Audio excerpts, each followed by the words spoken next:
Is it visible, please? Yes, sir. Yes, sir. Absolutely. Okay. Good afternoon. Thank you, everybody. It was a real pleasure to learn and hear from three eminent personalities. And Professor Dr. Amarnath Banerjee had pointed out what we had done in the last couple of months. So definitely, the ball has been set to roll in this August conference where we are trying to learn from each other. And over here in the next half an hour or so, I'm trying to put forth my perspectives on electronic learning. And I'm trying to focus on all the stakeholders who are involved in the process of teaching and learning. So basically, the discussion will hover around people we deal in and day out. So wherever you wish to stop me, you can stop me and you can pose any question. Well, I'll not talk about the things which has been touched upon by our eminent speakers from this morning.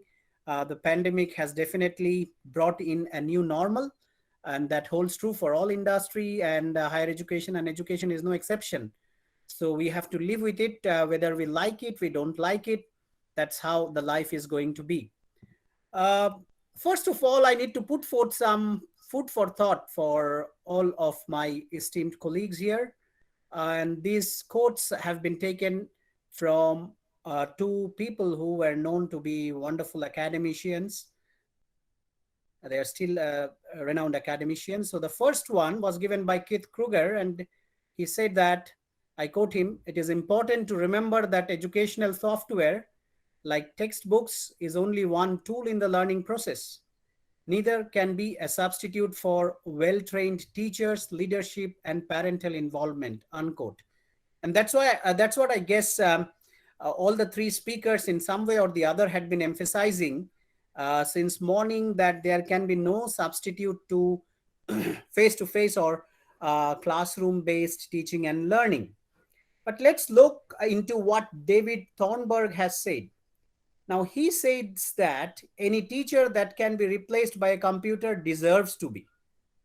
Now, that's the reason I said this is a food for thought. Now, somebody says that there is no substitution, and somebody says that, if it can be done by a computer, then he or she deserves to be. So, where do we stand as teachers? That's the $1 million question. And I guess that moment of truth has arrived. And e-learning is not something which has been invented due to this pandemic. But yes, e-learning has become pandemic in true sense because of COVID-19 pandemic.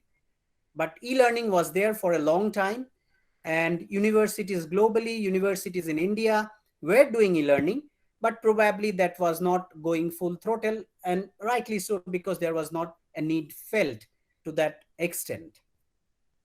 So if we try to understand both these quotations, we will realize that there is definitely no substitution for the human element involved in teaching and learning. Nevertheless, the teachers who are teaching this new generation ought to know a little bit of technology.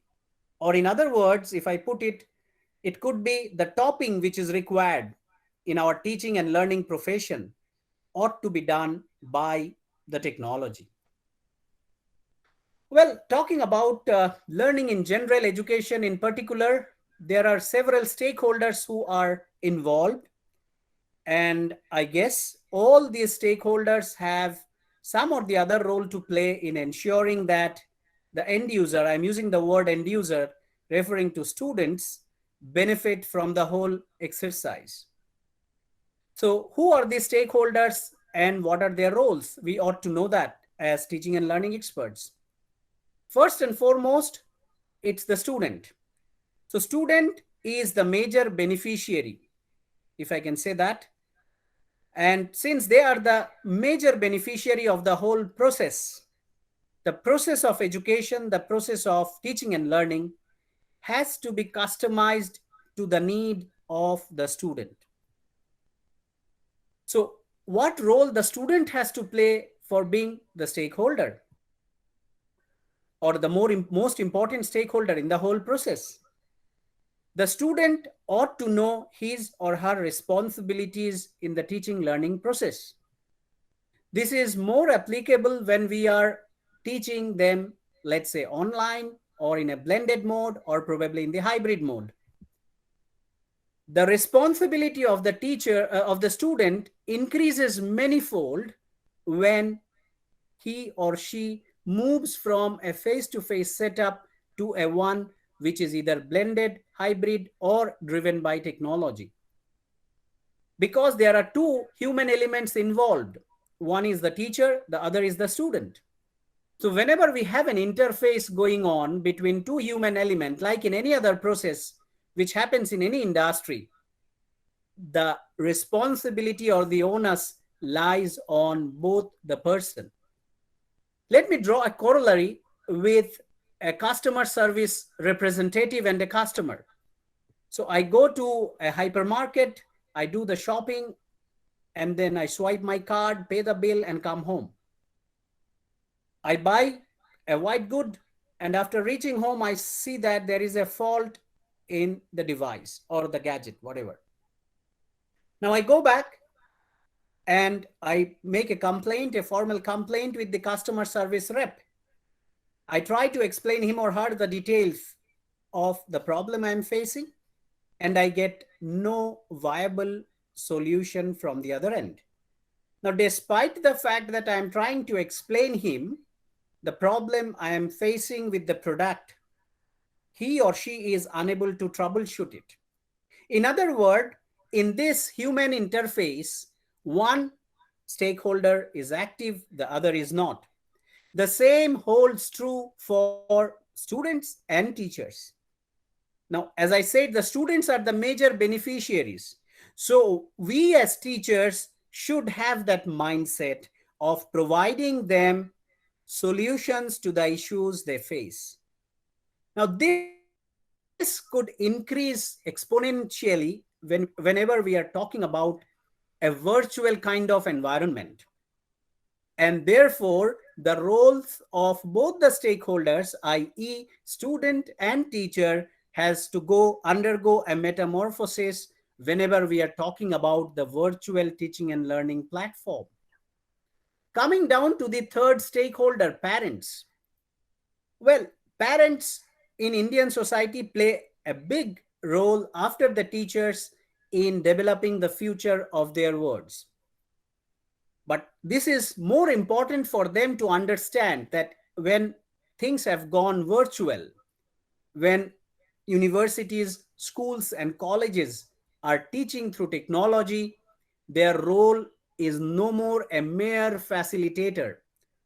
Their role has increased to an extent that they have to be more proactive in understanding and deciphering the behavior of their words and having a continuous contact with the teacher. So my question to all of you, to all my esteemed guests there, how do we develop this interface whereby we have a connectivity going on continuously in an uninterrupted manner between the student, the teacher, and the parent? And mind you, because we are working in a virtual setup, it has to be a kind of setup which should resemble 24 into 7 into 365 kind of service. So we don't have any room for excuse. We cannot say, well, this is a Sunday, I cannot reply your query back because we are all working from home, and the student is learning from home as well. So the whole relationship, the whole process has undergone a change, and therefore I always feel that the mindset of the stakeholders should also resemble or should be akin to that change in the process. Now let's take up the fourth stakeholder, society. Society, as we all know, play a very decisive role in everything we do, and more so when it comes to education. Because India as a country has thrived globally because of its human capital. And this human capital, which is being provided to the global companies and industries, is courtesy because of the wonderful or excellent skills, knowledge, abilities, and other characteristics at a very competitive price.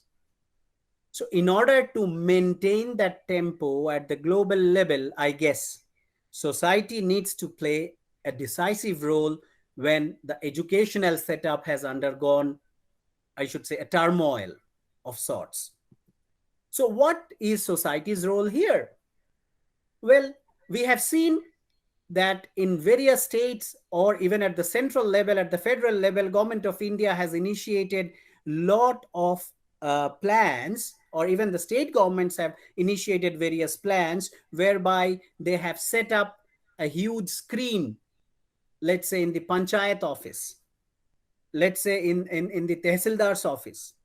And the remote students or students from the rural areas who unfortunately are not hooked online can come to that place and witness the classes.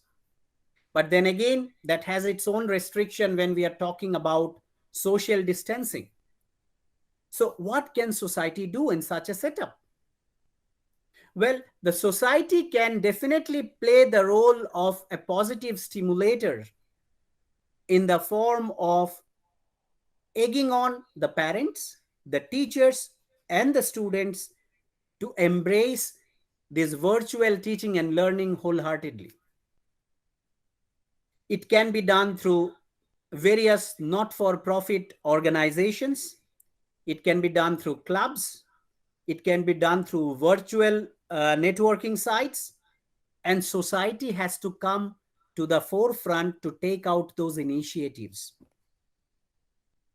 The social captains or the captains of the society needs to take this initiative, and I guess we as teachers have to do that community role, because we need to indulge ourselves, we need to make our hands dirty during these trying times to bring in that transformation in the society, because we know best what this sector is all about. Moving on to the fifth stakeholder, that's industry, and that's very, very significant. Now, we as teachers should know precisely what the industry is looking from our students. We just cannot teach what is just mentioned in the textbook and ignore what the industry needs. Then probably we are only mushrooming graduates who will go out of the institution, but they will not be employed. And that is not what we want, and that is not what our objectives are. So, in order to have a very good interaction going on between the industry and the world of academia, what the leading universities in India or in the West does is to have a continuous interaction going on through industry institute interface or industry institute interaction. Now, industries would definitely look at something which is valuable for them. Otherwise, why they would come to an academic organization? So for us as teachers, we need to know what things should be provided on a platter, which will be a win-win proposition for the industry and the academia. I teach business, I teach management, so I can say that we can definitely offer training services, we can offer consulting services, we can also go for collaborative research with industry to troubleshoot the problems they have. In the process, we are indulging our student to understand what the practical world is all about, what the challenges the industries are facing, the companies are facing in particular. And you never know, like it has happened in United States, most of the leading new generation companies started from the dorms. We could have that ecosystem going on and running, as has been mentioned by the Honorable Prime Minister of India. So we as teachers need to take that onus on us, and with the cooperation of academic administrators, we should walk that extra mile in ensuring that we are providing stuff which the industry is looking at. Well, now somebody might ask a question, what do I do The syllabus is already framed by the university. I cannot change it. Well, that's a wonderful excuse to, you know, get an escape way out. Understood. We don't have any control on the, let's say, the curriculum until and unless it's a deemed university, or we have autonomy towards that. But then again, whatever has been mentioned in the syllabus, is there any stopping for us to include something as value add? For example, they have defined the formative assessment as tests.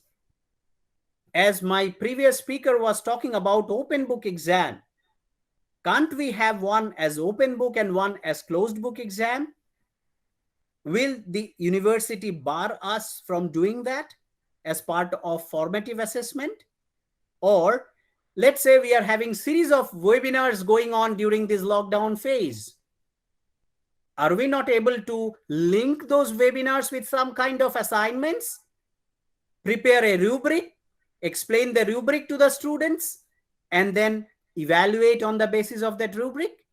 And all these evaluation criteria, let's fix those as per the industry requirements.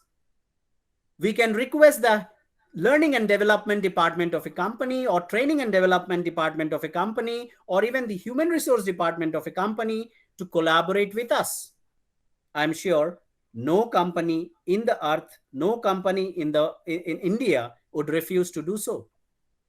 So the question is why it doesn't happen. Well, I would say the blame lies with me as a teacher. Probably I do not want to get out of that cocoon mindset.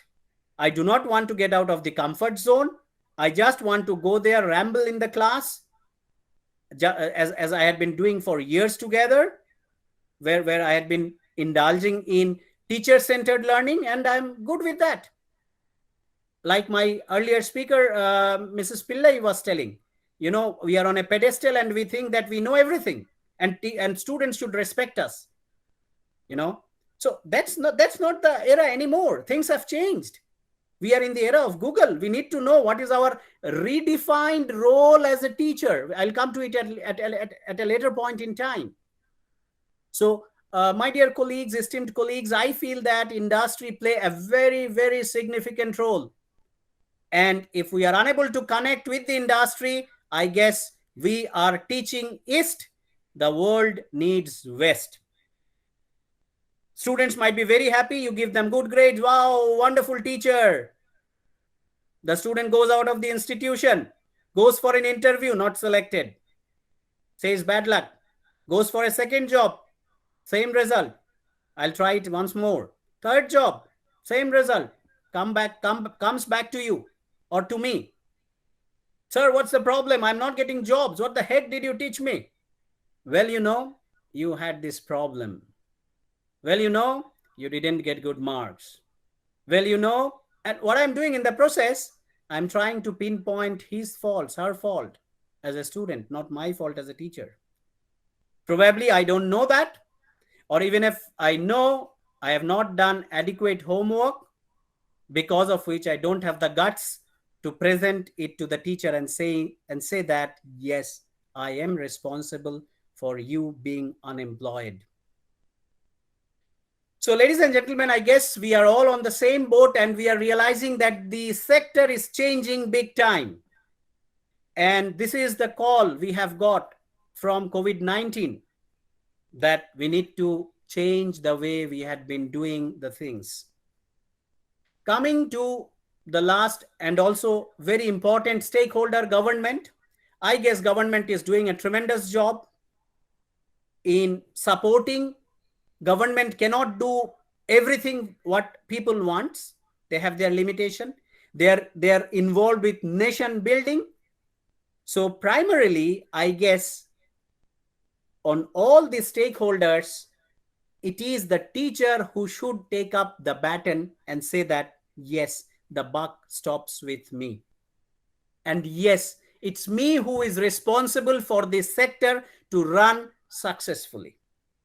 If we are passing it on as a blame to the student, to their parents, to the society, to the industry, or to the government, I guess we are not doing our job in a fair manner. Now, we have shifted lock, stock, and barrel from face to face to e-learning.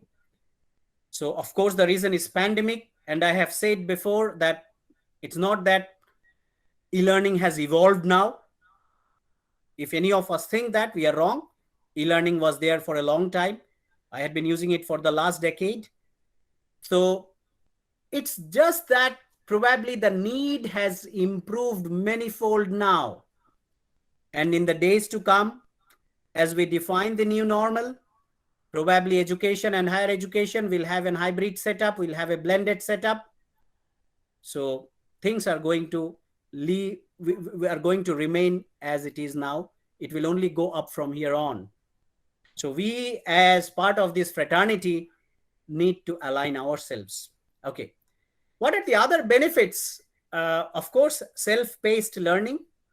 The student can learn anywhere from any place at any point in time.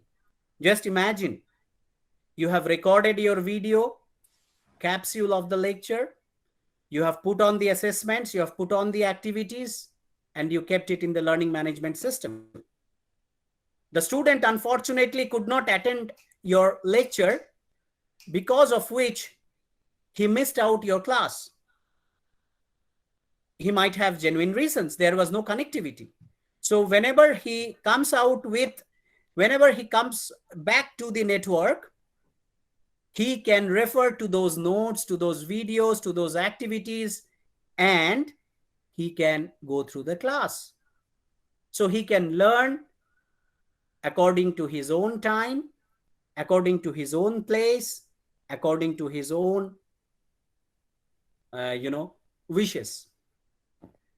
E-learning is also cost efficient, although initial investments, if companies or organizations goes for, let's say an LMS, something like Blackboard and stuff, are expensive. But if you try to calculate per unit cost, over a period of time and try to compare the benefits you accrue out of it, you will realize that definitely it's cost efficient. The other reasons why we need e-learning is, ladies and gentlemen, we are dealing with a generation of pupils whom I fondly refer as iPad or techno-savvy generations. Make no mistake about it. They are more smarter than us when it comes to handling technology. I have had many instances where I have learned quite a bit, not only domain-related aspects, but also technology-related aspects from my pupils, because they are heads and shoulders above me when it comes to understanding and accepting technology. In fact, they are the ones who keep me prodding and allowing me to learn the new nuances of technology. So that's one big reason for us to understand why e-learning is the need of the hour. So if we are dealing with this generation of pupils, and if we are unable to adapt to their requirements, understandably, we will be obsolete, will be termed as obsolete amongst our, professional fraternity. The other big reason is, ladies and gentlemen, we are teaching in a global classroom. You might be teaching in Kolkata in an institution or a college. You might be teaching in a university in West. You might be teaching in Australia, wherever you are. Please understand that we are teaching in a global classroom. I refer to the word global classroom because when we have gone virtual and when social media is known to every Tom, Dick, and Harry, all your lectures, all your inputs can go viral within no time. So be very careful about few things, or we need to be very careful about few things. First is what we are saying should be correct. Second, we need to be very careful about plagiarism. We are delivering lecture. How often do we say that I have taken it from this source? How often do we refer to the citations and the references that's part of our classroom teaching and learning?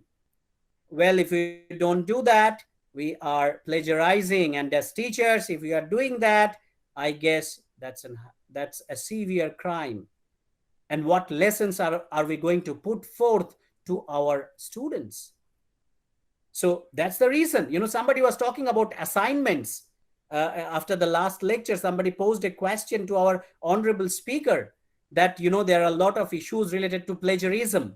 Well, let me tell you, there are softwares which are used to check the level of plagiarism.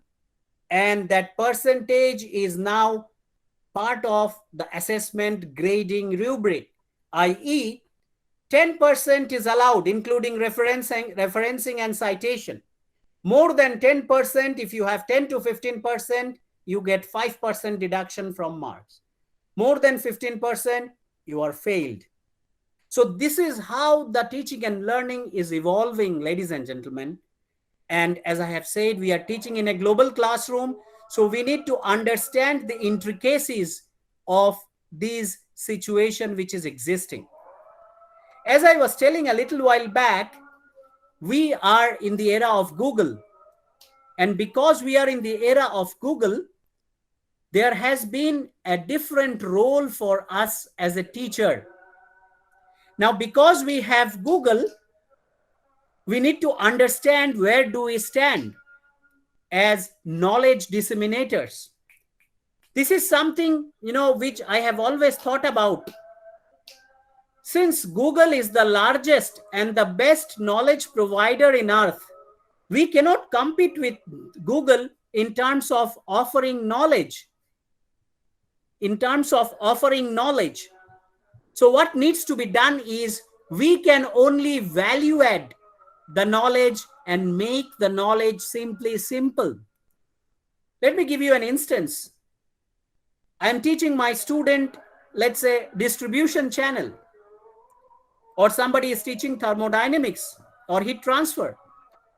Now, these informations we are not providing to the student for the first time. We are not the sole disseminator of this knowledge. Probably the student has read it. If you follow a flipped classroom and if you have incorporated that, the student is already aware about the concept. So he has gone through loads of information present in Google, and he comes to me not to get the knowledge, but to sift through the information, to declutter the information, and provide him in a way that is simply simple for him to understand. And I guess for that, e-learning is playing a very, very crucial role. Even otherwise, even in a face-to-face setup, it holds true, I guess. Next is the activity and interaction-based learning has improved tremendously. Well, you might debate saying that since the time we had e-learning, or since the time we shifted from face-to-face learning to e-learning, the interaction between the teacher and the students have reduced.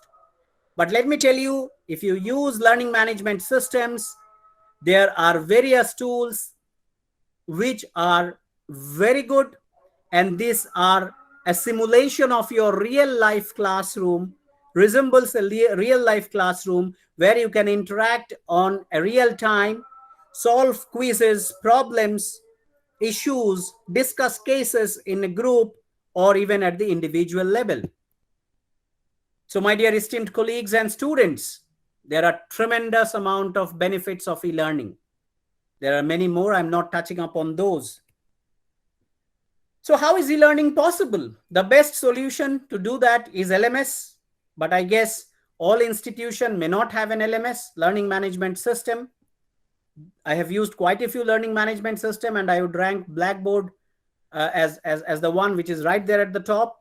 It's just phenomenal. You can do anything you want. You can prepare your courseware, you can prepare your interaction, you can prepare your quiz, you can do whatever you want.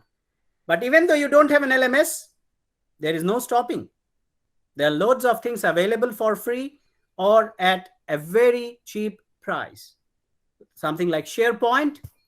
Now, SharePoint can be used for sharing documents with peers, amongst the teaching and learning team members, with the students. Google Meet, of course, we are using right, left, and center.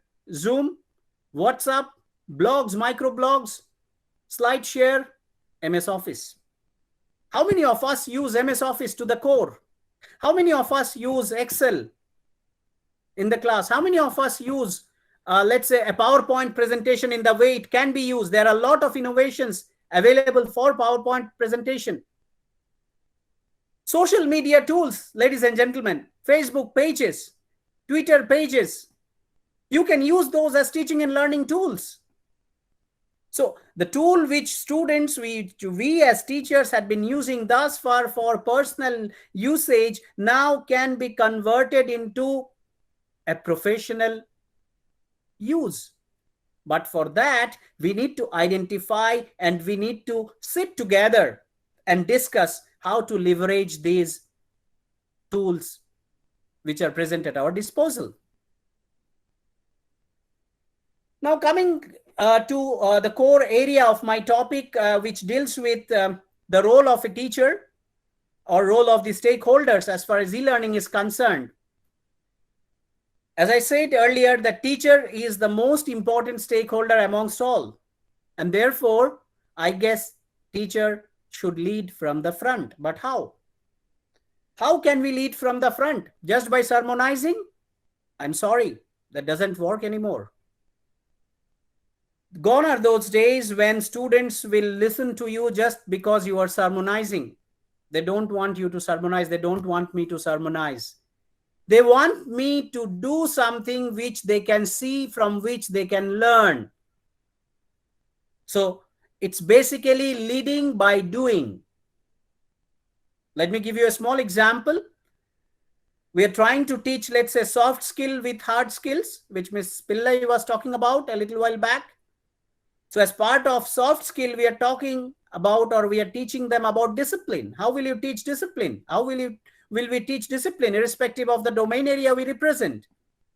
One way to teach discipline is to show that I myself as a teacher is disciplined. Let's say my class is scheduled from 12 noon. I reach the class at 12 past 5. Some students comes at 12:15 and I scold or bark at the student saying that, why are you late? I'm going to mark you late. Other students may not say anything because of fear, but this is where sermonizing doesn't work. They know within that we are not doing what we are trying to preach. So it's very important, ladies and gentlemen, I feel that we need to be role models for our pupils. Whether we are teaching in a virtual setup, whether we are teaching in a face-to-face setup, hybrid or blended or whatever could be the mode, we need to be the role model. And that role model will allow us to motivate them. And this motivation has to be a continuous process. The motivation which comes from the teacher should not be limited only within those 45 minutes or 1 hour or 2 hours of class timing. Now, motivation can happen by speaking. Motivation can happen by doing, or even by setting examples. You don't need to say anything. Probably you have done something and that itself is motivating your students to rush to your class on time, participate in your class, pose as many questions as you want. But then that intrinsic motivation has to be developed by us as teachers. Third, and more importantly, we need to know how to relate reality with teachings.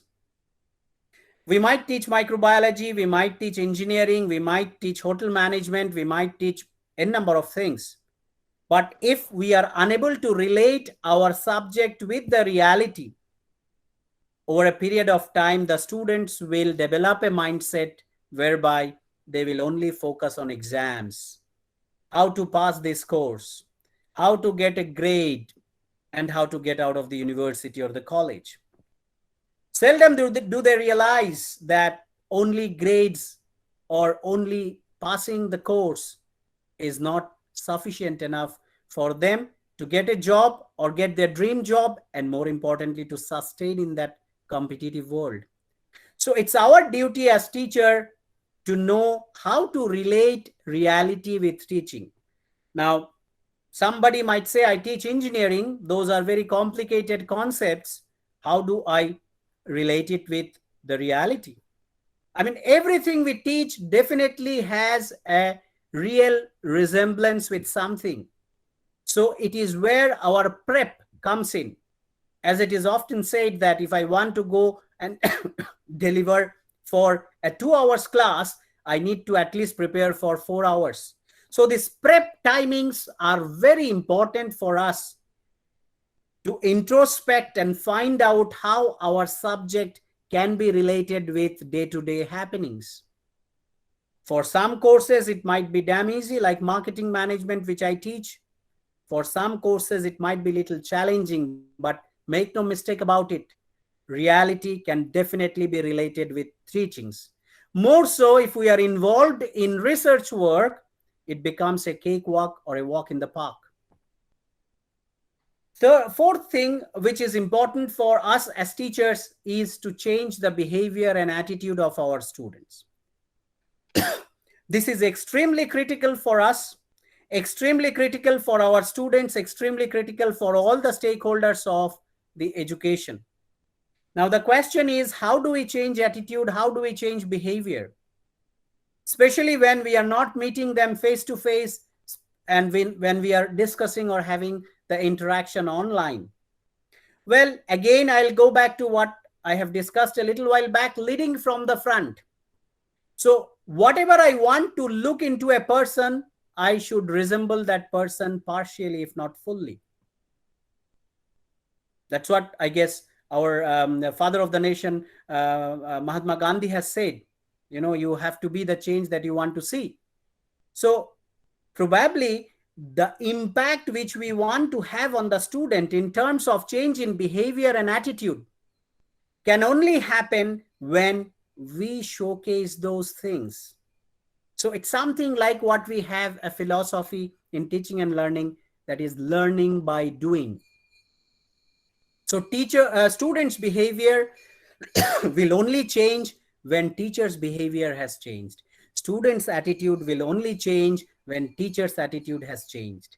We as teacher cannot say or complain or grieve and say that, well, you know, I had been telling my students, do the task, do the task. They don't listen to me. They are not interested. It's not the students to be blamed. It's us to be blamed. The motivation which we had tried to inculcate in the student was not optimum, was not up to the mark. Let's accept it. Okay. Coming to the fifth aspect as teachers, fifth and sixth I'll club together, and they are so very important. I'll put them at the top. Make the graduates employable, make the graduates entrepreneurial. The second one holds true more now when Government of India is giving a special impetus to self-dependency. So the government is saying that let's change students or graduates from being job seekers to job providers. And billions of schemes have come out, soft loans, assistance. Ms. Pillai was talking about ecosystem, was talking about developing an ecosystem with the help of incubation centers. What for those are? Those are for developing entrepreneurships. And entrepreneurial aspects are not only taught by business. Please keep it in mind, ladies and gentlemen. Quite often when I talk with my fellow colleagues from other discipline, they try to say that, well, entrepreneurship, how do I teach a student to be an entrepreneur? I am teaching English. I am teaching ancient history. I am teaching philosophy. I am teaching medicine. But what is entrepreneurship in simple words? It's to start a venture and ensure that the venture is sustainable. So if I am teaching a law student, if I don't know how to start a law firm, I should not be a law teacher in the first place. If I am teaching an English student who wants to be a, let's say, translator and want to have a translation consulting company, and if I cannot provide him or her the inputs, probably I'm not eligible to be an English teacher in the true sense, because I'm lacking these entrepreneurial and employable related skills, which are to be imbibed essentially to all graduates whom I am teaching. So question is, how do we do it?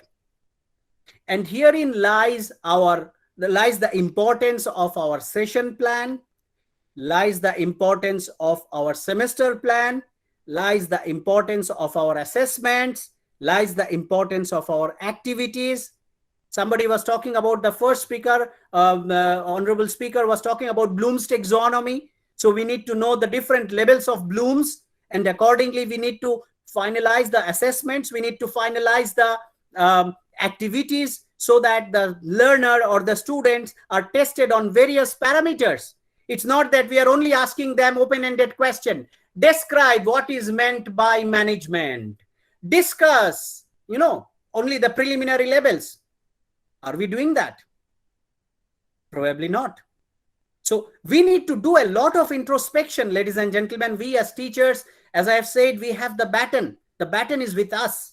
We need to run the relay and ensure that we win it for our students. So these two categories, making graduates employable, making graduates entrepreneurial, are very, very critical component to our teaching. And let me put it this way, if we are success in delivering in this perspective, we will be successful as a teacher and institution, or else we'll go into oblivion. And that's where the world is heading. The next aspect, we need to ensure that our students are ethical, they are responsible citizens and professionals of tomorrow. Ethics, somebody was talking in one of the webinars which we had recently, about ethics not getting the rightful place. So we need to teach our student ethics. Again, teaching ethics, not by lip service. You cannot teach ethics by lip service. Again, ethics is to be taught by, walking that extra mile, walk the talk kind of approach. And even to ensure that our students or our graduates are responsible citizens and professionals of tomorrow, they know the do's and don'ts of being a citizen, of being a professional. I guess this calls for teaching more than what is specified in the syllabus. If we are constraining ourselves only within that so-called syllabus or course outline, ladies and gentlemen, we are not the teacher by choice. Unfortunately, we are teacher by chance. The next aspect, which is very critical for us or for the students, is to know how to mentor, how to counsel, how to coach, and how to advise. I have seen people interchangeably using these terms without knowing their meaning in the teaching and learning parlance. Every concept has its place.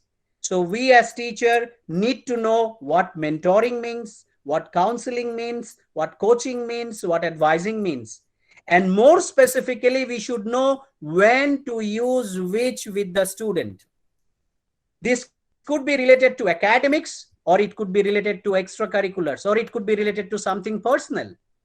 So we are not only stopping ourselves from evaluating, assessing, grading, and that's it. No, the process doesn't end. And that's why we have seen in our lives, there are few students who always come back to us even 15 years later, 10 years later. They are continuously in touch with us. They remember us. They say that you had been a role model for me. You know why? Because probably knowingly, unknowingly, we have mentored them correctly. We have counseled them correctly. We have coached them correctly. We have advised them correctly, which allowed them to understand what I have written in the next point. Imbibe hard skills, soft skills, and transferable skills in the right proportion. I'm teaching mechanics, so I only know about mechanics. I don't teach them soft skill. I don't teach them transferable skills as part of my curriculum. Well, it's not mentioned in the curriculum, but this is something which I have to offer as a teacher. If I am not efficient in doing that, ladies and gentlemen, we need to think again. Are we really into the right profession? Because in the changing scenario, in the new normal, when the whole sector will try to,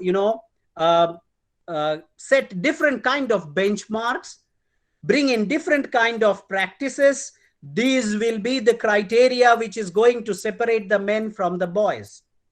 So understanding how to have the right proportion and when to have the right proportion of soft and transferable skills with our hard skills or domain related skills is very important. And trust me, it's not easy.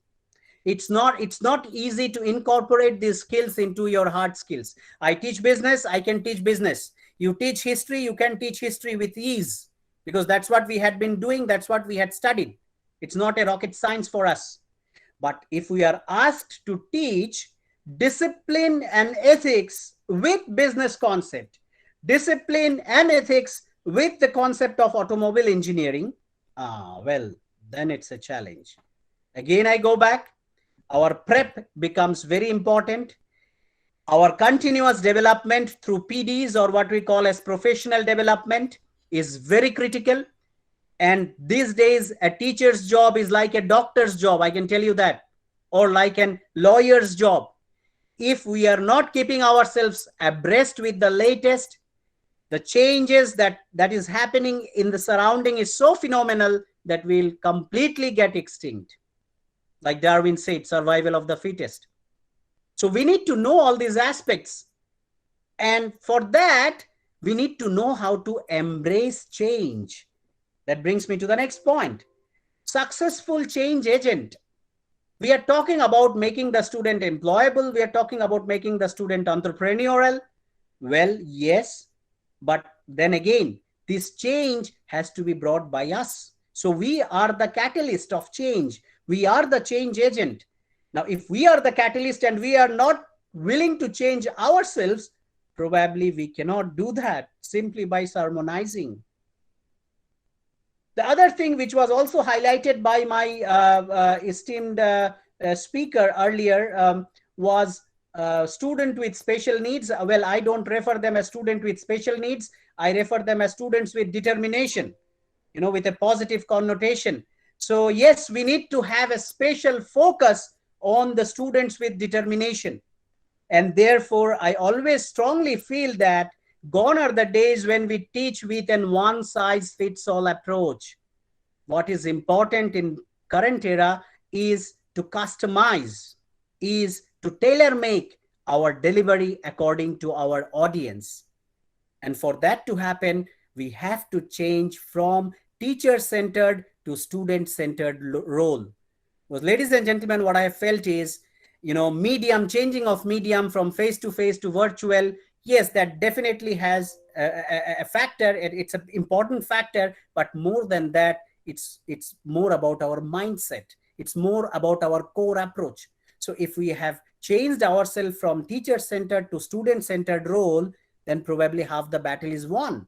But to get into a student-centered role, as we all know, we have to, do something more than what is asked from us as a teacher. We need to sit with the student. We have to discuss about the assessments. We have to frame the rubrics. We have to make it published before the assessment. The assessment has to be done precisely according to the rubric and the assessment guidelines. We have to set up the assessment guidelines. Once the grading is done, we have to give individual feedback. We need to mentor them. We need to monitor their progress from every week to week. Like Ms. Pillai was talking about, having activities every week. So deciphering and understanding their performances and personalities on the basis of those activities. So loads of things needs to be done if we are talking about a student-centered teaching. And these things are going to come on us by compulsion. Make no mistake about it. We have to take it. So the earlier we get accustomed to these changes, the better it is for us. Well, moving into the students' role, even the students have a very important role to change, because we are focusing more on a different kind of setup. So they have to leave aside their excuses, because we need to motivate them and make them realize that, the excuses are the perils for them. They need to take a very proactive role, but that proactiveness has to be stimulated by us as teachers. So I feel very strongly that, come what may, we have to have that push, which will ensure that the students are adapting to these changes. The students should learn to live and survive on the basis of education. What I mean here, ladies and gentlemen, is education can provide solution to all issues, all problems faced by the earth, faced by the humanity. The global pandemic, what we are facing right now, it's education who is trying to come out with an herd immunity or a vaccine. So whatever problem is there, the students need to understand and live and survive on the basis of education. So in order to develop that trust of our pupils on education, I guess we as a teacher need to do the ground laying work, the foundations. Get out of that grade or degree focused of studying. I mean, this is something which will lead to a situation where we will have a lot of graduates coming out of universities and colleges, but they don't have the skills to get a job. So it's our responsibility again to ensure that this focus is shifted, and this focus cannot be shifted simply by lip service, simply by sermonizing. We need to have our classroom setup, our semester plan, our lesson plan, our academic plan in such a way that there is continuous learning happening, i.e., students are focusing on the means, not on the end. The other thing which is very important for the students is to leverage the technical skills used in social sphere for education. Well, students, even though they are not technical students, they have loads of technical skills. They have loads of, let's say, social skills. Now, those things should be used in the right proportion in the social sphere for the education. And again, it lies with us how we make them understand that these skills that they possess should be used for their educational purpose. For example, let's say a student has a hobby of making chocolates and she is studying microbiology. Making chocolates, microbiology. Okay, remotely there is no relationship. But if a teacher tries to dig in, he or she can definitely develop a relationship between the hobby and the area of study. So these are the ways in which students have to be awakened. But again, the predominant role lies with us. Activities should be completed after every topic, and therefore whenever you go for online teaching and learning or e-learning, you have activities after every concept. That's the whole rationale behind it, and that's what the SCORM says. That's what the learning objectives are framed. We need to have summative and formative assessments, and those should be done in a timely manner. And more importantly, what we need to teach our students, and they should also understand, is a healthy work-life balance.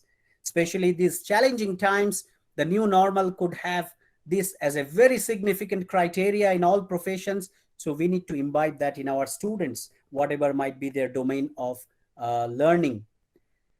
Well, I've spoken a lot about industry's role, society's role, and government's role, and parents' role. Well, I guess what is important for us as an institution or as teachers is to have a continuous loop, and that loop should include all the stakeholders together. Finally, I conclude with these three quotes, ladies and gentlemen. These three quotes will tell us a lot about where we are and where we are heading. I can open the room for questions, please. Thank you. Thank you, Manisha, for your valuable insights. So here I'd like to ask you a question that you have spoken about activity-based learning. So when we are going into the classroom, the scenario is a bit different from that we are in online classes. So how the difference in activity-based learning in between these two mediums? Uh, okay. I mean, If you can tell me what's the difference, what difference are you referring to? Then I can be more specific. okay. So to be specific, sir, suppose when I'm in a class, I can, being a soft skill trainer, I can pull up two students for a dialogue activities. Let's suppose, for example, or I can bring them for a presentation. So how is it different from online? When if I want to bring the same thing in my online classes, means what impact do we have on the students, according to you? Okay. If I can understand you correctly, dialogue and presentation is not an activity. When we say activity, it's basically something where the student is doing. Learning Yes. by doing, the concept of learning by doing. Now, for example, you have a debate going on, and you set a topic, you decide the rubric on the basis of which they will be evaluated. That's an activity. That debate can happen even virtually. They don't need to sit across each other in real sense. So that's an activity-based learning in a very simple way. Or, for example, let's say I'm teaching them, let's say marketing management, I'm teaching them consumer behavior. So what I do is I take up some videos of some eccentric customers in a shopping mall and put it forth in front of them, divide them into groups, and ask them to evaluate that situation analysis. That's an activity. So activity is basically tasks which are given to the students, which they can do individually or in a group, so as to understand the underlying concept of something you have taught or something you are going to teach. Thank you very much, sir. Another question I'd like to ask. Am I audible, sir? Yes, yes, please go ahead. Yeah. Another question that I'd like to put in front of you. Where do you think the future of e-learning is going?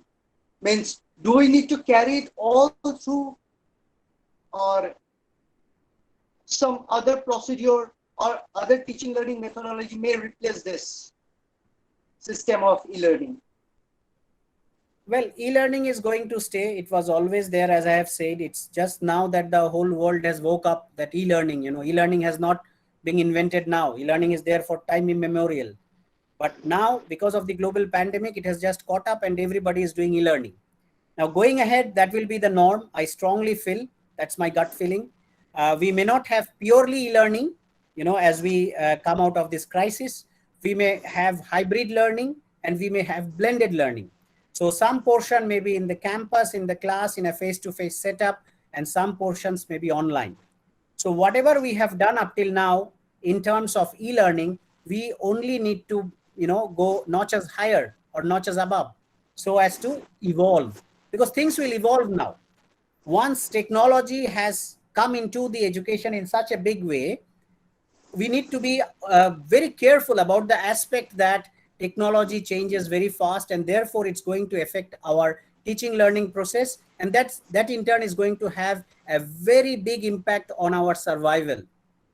So there will be loads of things. We are using loads of interactivity tools, like something which I use is Kahoot. You can search in Google and you can use that Kahoot. It's a wonderful tools to have online quiz. There are billions of tools. Many tools are available free of cost. But you know what? It needs that frame of mind for us to change and incorporate it in the class. Once you do it, students will just fall in love with your class. I can tell you that. Thank you very much, sir, for your wonderful suggestions and observations. Another question that I'd like to ask you, that Yes. since these online classes are very much new to some of the teachers during this pandemic situation, and you have been going through this online situation, online classes for last 10 last decades, I guess, if I'm not wrong, sir.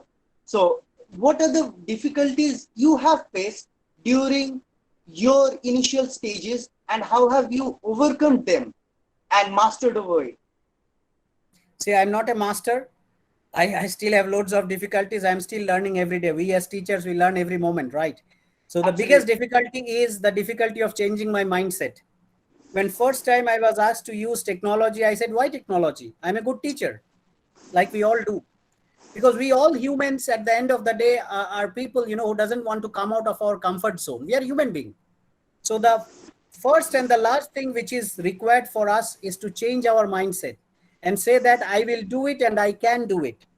It just needs for us to come out of that zone and do something in a novel way. We might fall at the first time. Someone will come and handhold us. Someone will come and mentor us. There are loads of people available around who will help us. And then we'll start walking on our own. I mean, it's not rocket science. It's very simple. Like we use Absolutely. technology in our day-to-day life, we'll use technology in our profession. That's it. Absolutely, sir.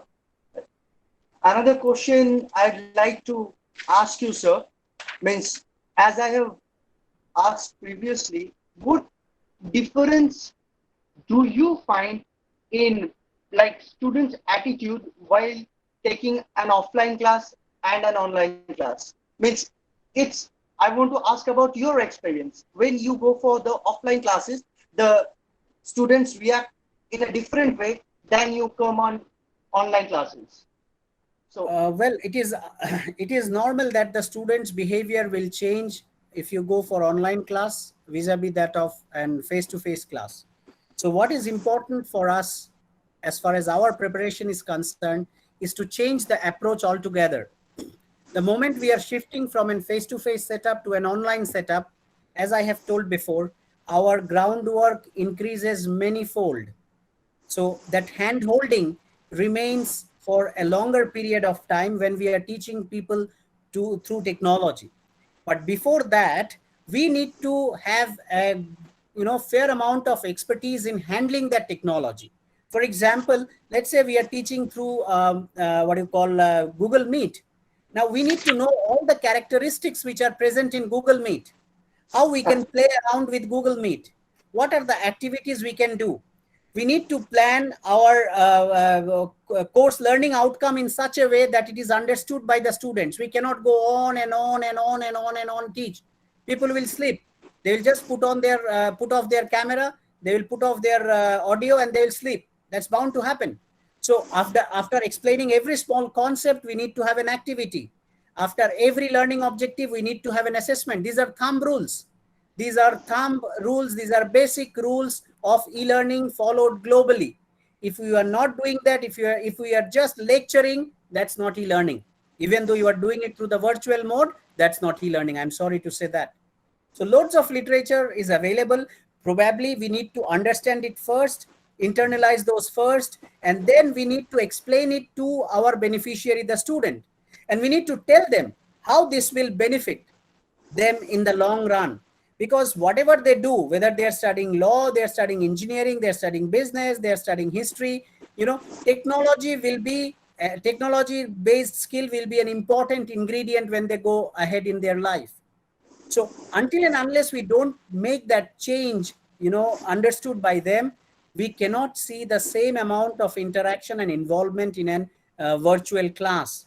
So as I have told, I have given a lot of emphasis on us as teachers. We have to change first, and then we have to set the ball rolling into the students. thank you very much, sir. Thank you so much. If, if anyone is willing to ask sir a question, you are free to ask. And moreover, sir, I personally feel that e-learning is fruitful both for the teacher as well as the student, so that they can rewind the classes and reach up to the teachers for any queries, or the teacher, if found with any flaws or something, they can just correct their teaching learning process, sir. Exactly. That's what I had been telling. When you go for an e-learning mode of teaching, it basically makes it self-paced, i.e., the student can learn according to his or her convenience at his or her preferred timing, at his or her preferred location. So the moment you do that, it's more easy for the student. But then again, when we go for the self-based teaching and learning, we need to keep in mind what are the thumb rules. We cannot have the same PowerPoint presentation like we use in the class, a face-to-face class, because there you are seeing them up front, you can interact with them, you can see their non-verbal communication, non-verbal cues, and you can monitor. That doesn't happen when you go for a virtual class. So I guess these all subtle changes are required, and only then we can see the results coming in through e-learning. Thank you very much, sir. Thank you for your valuable opinions and guidance that we, as a teacher as a faculty members of Kingston Educational Institute, will follow and lead our students to their successful future.